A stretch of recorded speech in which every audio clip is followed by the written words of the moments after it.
자, 하나님 말씀 먼저 봅니다. 스바냐 1장 1절에서 6절을 봉독해 주시기 바랍니다. 아몬의 아들 유다 왕 요시아의 시대에 스바냐에게 임한 여호와의 말씀이라. 스바냐는 히스기야의 현손이요 아마랴의 증손이요 그다랴의 손자요 구시의 아들이었더라. 여호와께서 이르시되 내가 땅 위에서 모든 것을 진멸하리라. 내가 사람과 짐승을 진멸하고 공중의 새와 바다의 고기와 거치게 하는 것과 악인들을 아울러 진멸할 것이라. 내가 사람을 땅 위에서 멸절하리라. 나 여호와의 말이니라. 내가 유다와 예루살렘의 모든 주민들 위에 손을 펴서 남아있는 바알을 그곳에서 멸절하며 그 마림이란 이름과 및 그 제사장들을 아울러 멸절하며 또 지붕에서 하늘의 무뼈에게 경배하는 자들과 경배하며 여호와께 맹세하면서 말감을 가리켜 맹세하는 자들과 여호와를 배반하고 따르지 아니한 자들과 여호와를 찾지도 아니하며 구하지도 아니한 자들을 멸절하리라. 아멘. 아멘. 자, 오늘은 말씀 제목이 숨어 계시기도 하시는 하나님이십니다. 숨어 계시기도 하는 하나님. 스바냐 1장 1절에서 6절인데 성경의 이름들은 그냥 이름이 없습니다. 자기 정체성을 가지고 있어요. 그냥 지은 이름이 없다는 뜻입니다. 대체로 성경의 인물은 세상을 향한 메시지가 들어 있습니다. 예를 들면 그렇죠. 이사야에게는 아들이 둘이 있습니다. 첫 아들의 이름이 마알살렐 하스바스인데 이 뜻은 노략이 속한다.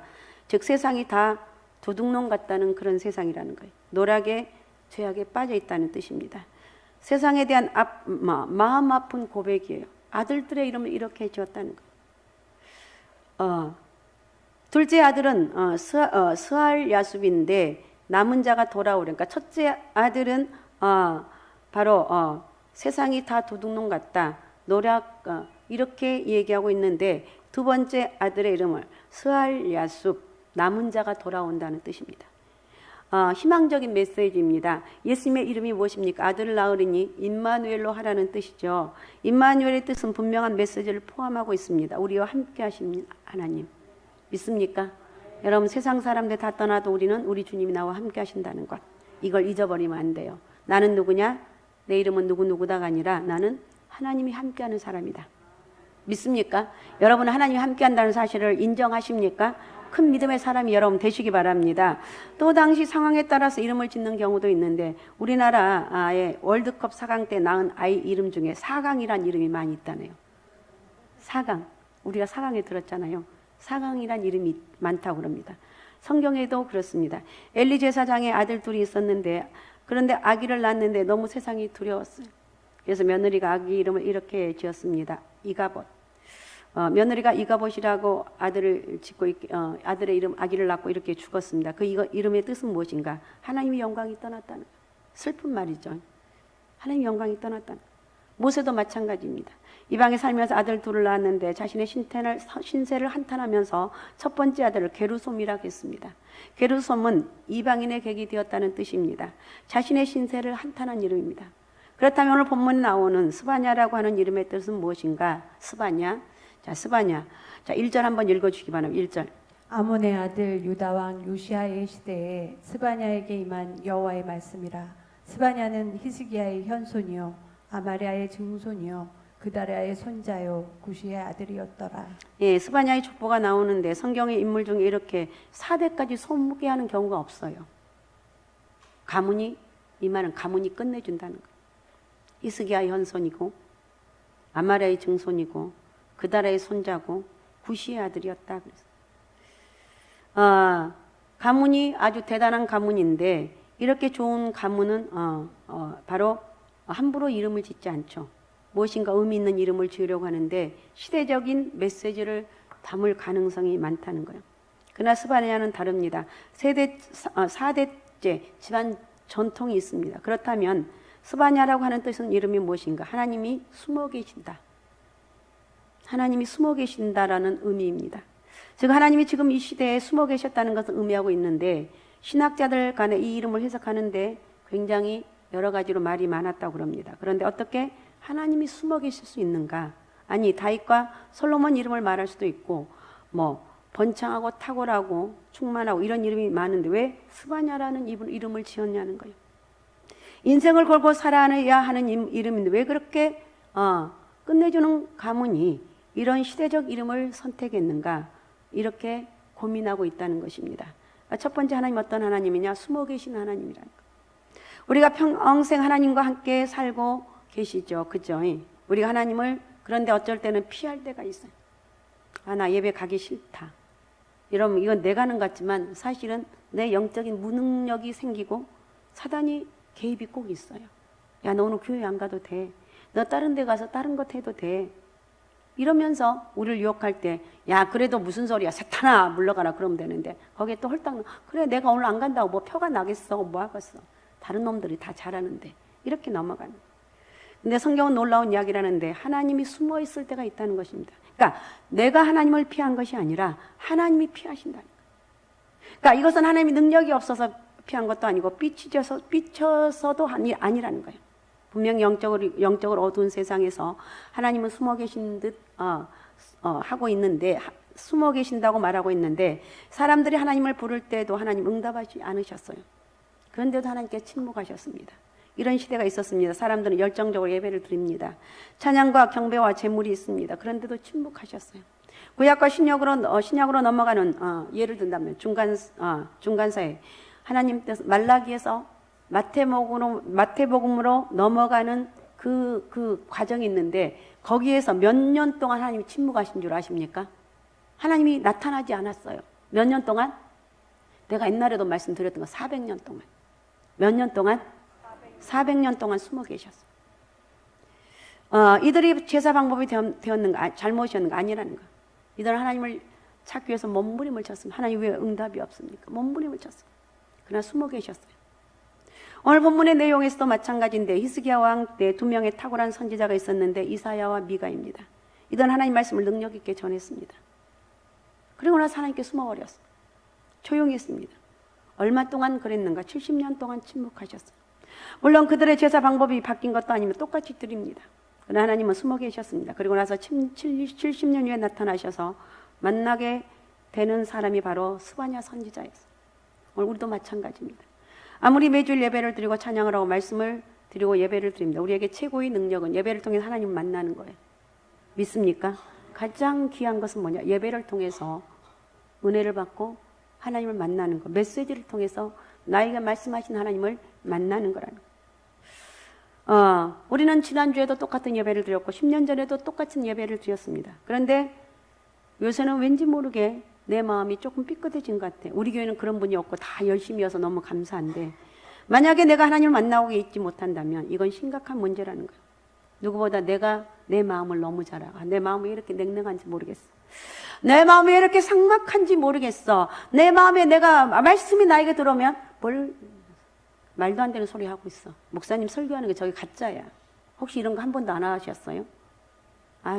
뭐야 오늘 왜 설교가 저렇게. 다른 사람은 은혜를 받는데 나에게는 그게 은혜가 안 된다는 거야. 그리고 목사님 좀 적당히 하시라니까요. 말은 남에게 안 해도 내 스스로가 이렇게 한다는 거예요. 이럴 때 하나님이 나에게서 숨어 있다는 것을 우리는 깨달아야 돼요. 아무리 기도해도 말씀을 들어도 하나님 만나지 못하고 있다면 안 됩니다. 그래서 우리가 그럴 때는 그 하나님 만날 수 있는 비결은 뭐냐? 회개라는 거예요. 또한 우리 나라와 민족이 회개를 해야 됩니다. 우리 하나님은 얼마나 이 나라 이 민족에 은혜를 주셨고 믿음을 주셨어요. 우리 믿음의 할머니들 어머니들 얼마나 많은 기도를 했습니까?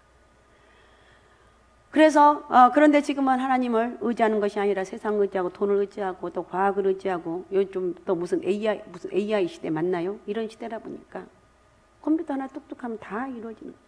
하나님 없어도 된다 이렇게 생각을 해요. 근데 우리 하나님은 그럴 때 가슴을 치고 있다는 거예요.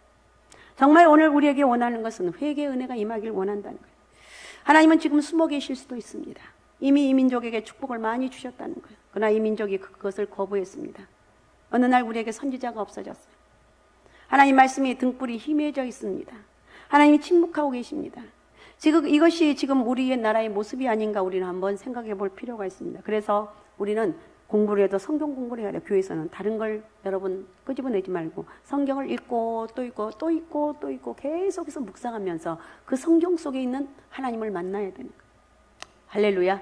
그런 은혜가 있으시기 바랍니다. 70년 만에 등장하신 하나님의 스바냐를 앞세우고 하신 말씀이 무엇인가? 2절 3절을 읽어주시기 바랍니다. 2절 3절. 여호와께서 이르시되 내가 땅 위에서 모든 것을 진멸하리라. 내가 사람과 짐승을 진멸하고 공중의 새와 바다의 고기와 거치게 하는 것과 악인들을 아울러 진멸할 것이라. 내가 사람을 땅 위에서 멸절하리라. 나 여호와의 말이니라. 네, 여기에서 진멸한다는 말이 몇 번이 나옵니다. 2절에 보면 모든 걸 진멸하리라. 사람과 짐승을 진멸하고 공중의 새와 바다와 고기와 거치게 하는 것과 악인들 아울러 진멸할 것이고, 진멸이 3번 나오고, 그 다음에 내가 사람을 땅에서 멸절하리라. 4번이 나와요. 진멸과 멸절이 4번이가 나온다. 이 말씀의 뜻은, 멸절을, 진멸의 뜻은 뭐냐? 쓸어버리겠다는 거, 잘라버린다는 거. 왜 이렇게 하나님이 이건 분노하신 표현인데 왜 이렇게 진노하고 왜 이렇게 숨어버리는가? 오늘 본문은 다행히도 간접적으로 말하고 있습니다. 먼저 하나님은 꿈이 짓밟을 때 숨으셔요. 최고의 왕 중에 하나가 히스기야와 요시야 왕이죠. 히스기야 왕 때 종교개혁을 하게 됩니다. 중간에 악한 왕이 2명 있었지만 그 뒤에 요시야 왕이 즉위를 하고 개혁의 깃발을 듭니다. 요시야는 하나님을 두려워하는 최고의 왕이었어요. 우리는 하나님을 두려워해야 돼요. 할렐루야. 뭐 하나님은 다냐? 이러면 안 돼요. 하나님을 두려워하고 우리는 믿음을 가져야 돼요. 하나님이 전부입니다. 예수가 답입니다. 하나님 말씀하실 때 그 말씀을 아멘으로 받고 내가 그 말씀대로 살아가는 영적 하려고 몸부림을 쳐야 돼요. 하나님은 의인을 사랑하죠. 요시야의 꿈을 하나님도 함께 꾸셨어요. 항상 그렇습니다. 바울이 세계 비전을 세계 선교를 결단할 때 꿈을 꾸셨습니다. 여호수아가 가나안 땅의 꿈을 꿀 때 함께 비전을 품었습니다. 내가 믿음의 결단할 때 하나님도 꿈을 꾸시는 거예요. 여러분이 결단할 때 하나님을 꿈을 꾸신다는 것을 여러분 믿고 깨달으시기 바랍니다.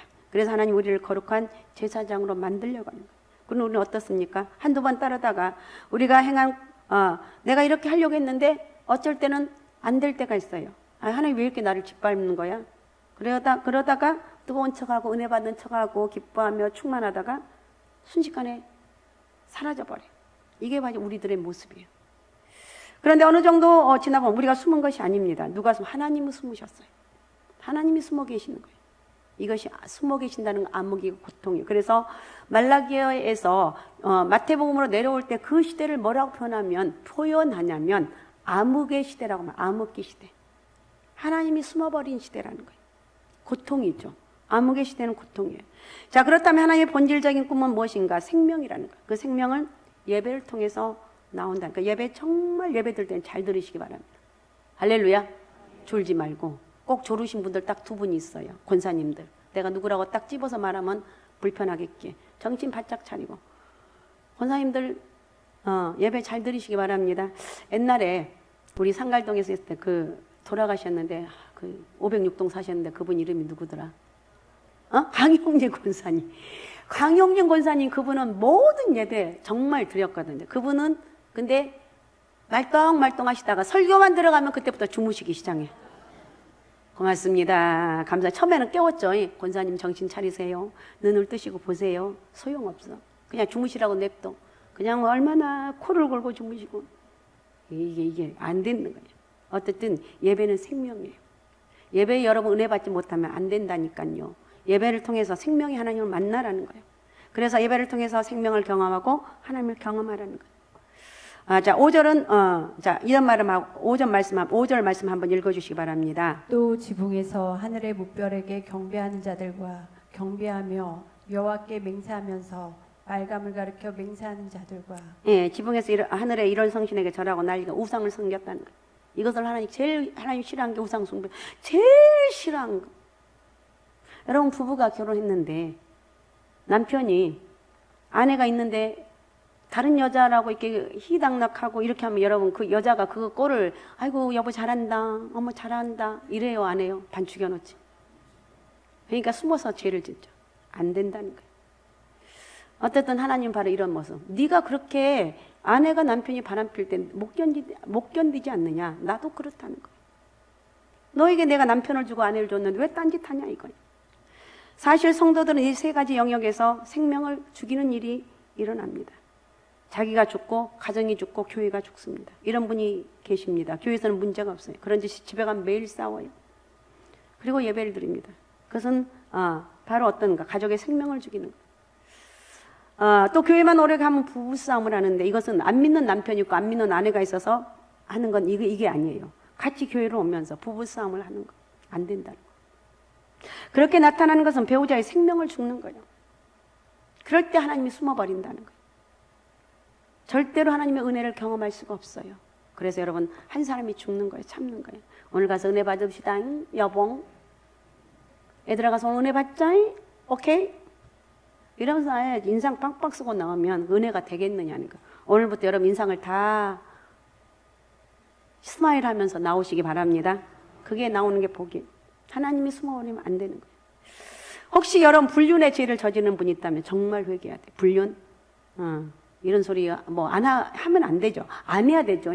교회에서는 이런 일이 절대 있으면 안 돼요. 불륜의 죄를 저지르는 분들은 정말 회개해야 돼요. 가슴을 치며 회개해야 돼요. 그거 빨리 끊으라는 거예요. 다 남들이 모르는데 여러분 남들이 몰라도 하나님이 알고 있어요. 그 불륜의 대가는 처절하게 고통이 옵니다.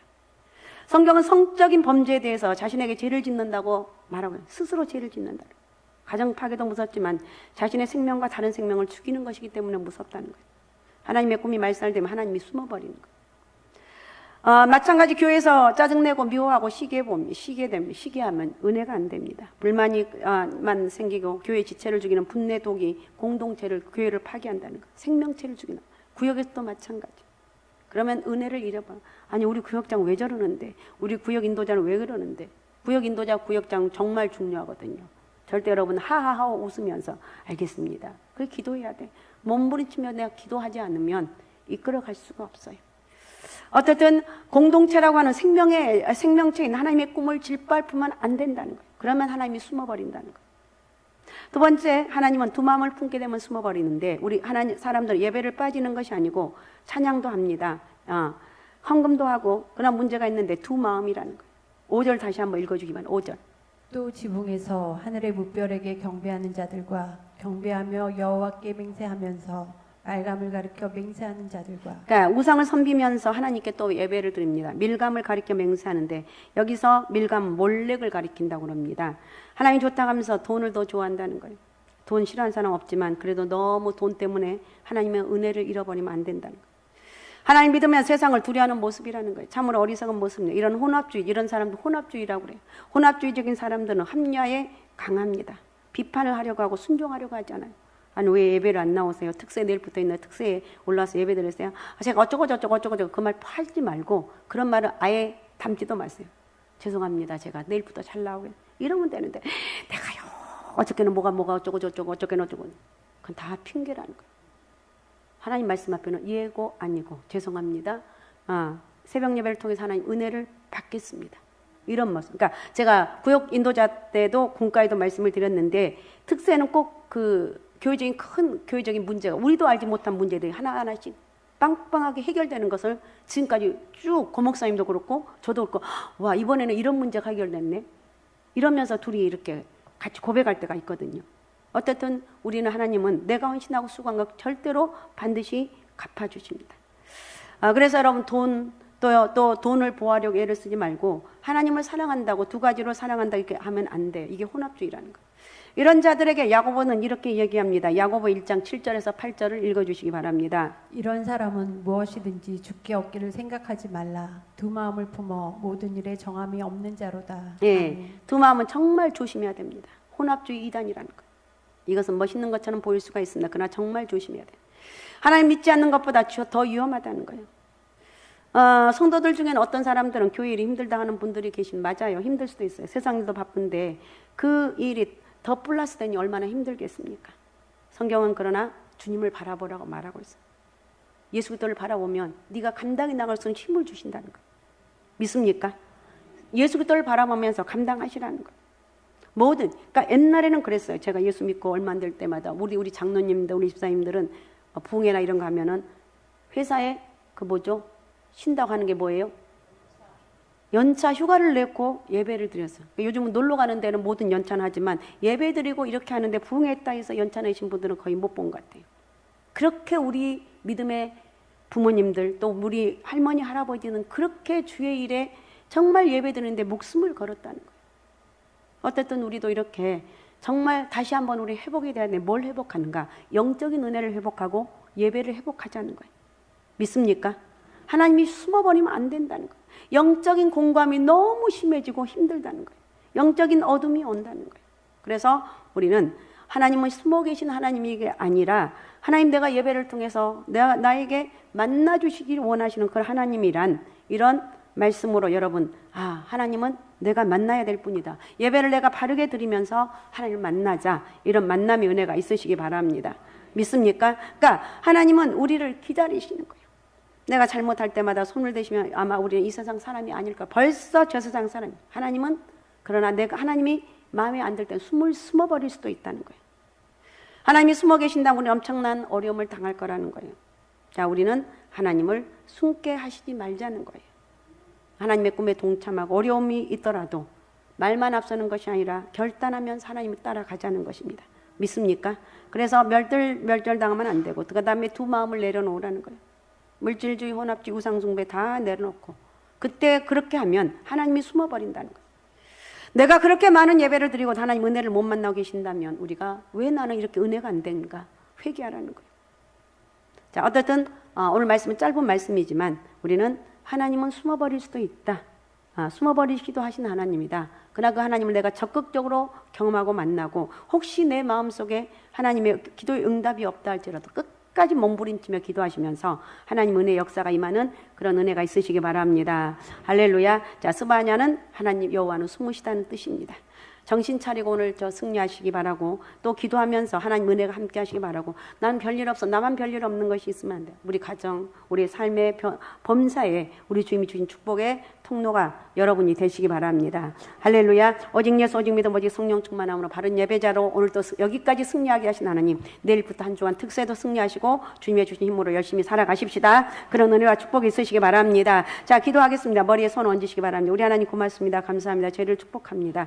오늘 또 숨어 계시기도 하시는 하나님에 대해서 살펴봤습니다. 아버지 하나님 우리의 눈에 보이지 않지만 내가 하나님 앞에 아버지 시험 들어서 안 나온 것 같지만 하나님이 우리에게서 숨어버리신다는 것을 오늘 깨닫고 내가 충격을 받습니다. 아버지 하나님 믿음으로 하나님 나를 여기까지도 인도하신 아버지 하나님 믿음의 사람으로 나를 축복하여 주시고 성령께서 이끌어가는 삶이 되길 원합니다. 가정에서도 믿지 않는 가족이 있다면 늘 기도하고 믿음으로 아버지 하나님 주의 전으로 인도하시는 복된 은혜가 있게 도와주시고 온 가족이 믿는다면 정말 서로가 감사하면서 기뻐하면서 즐거운 마음으로 서로가 격려하면서 주님 앞에 올라와서 예배드릴 수 있는 그래서 하나님의 축복을 마음껏 받아들일 수 있는 그런 복된 은혜의 역사가 있게 도와주시옵소서. 저희를 축복합니다. 우리 주님 하늘문을 활짝 열어주시고 저희 삶에 부족함이 없도록 축복하여 주옵소서. 고맙습니다. 감사합니다. 축복합니다. 내일 특세 한 주간 하루 종일 성령이 일하시는 축복의 시간 되게 도와주시고 마음껏 주님의 영광을 위해서 저희들 기도하면서 선포하면서 하나님의 수많은 약속의 사람들 성령 받고 능력 받아서 멋있게 쓰임받는 하나님의 사람들이 불같이 일할 수 있도록 축복하여 주시옵소서. 고맙습니다. 감사합니다. 축복합니다. 살아계신 예수님의 이름으로 기도하옵나이다. 아멘.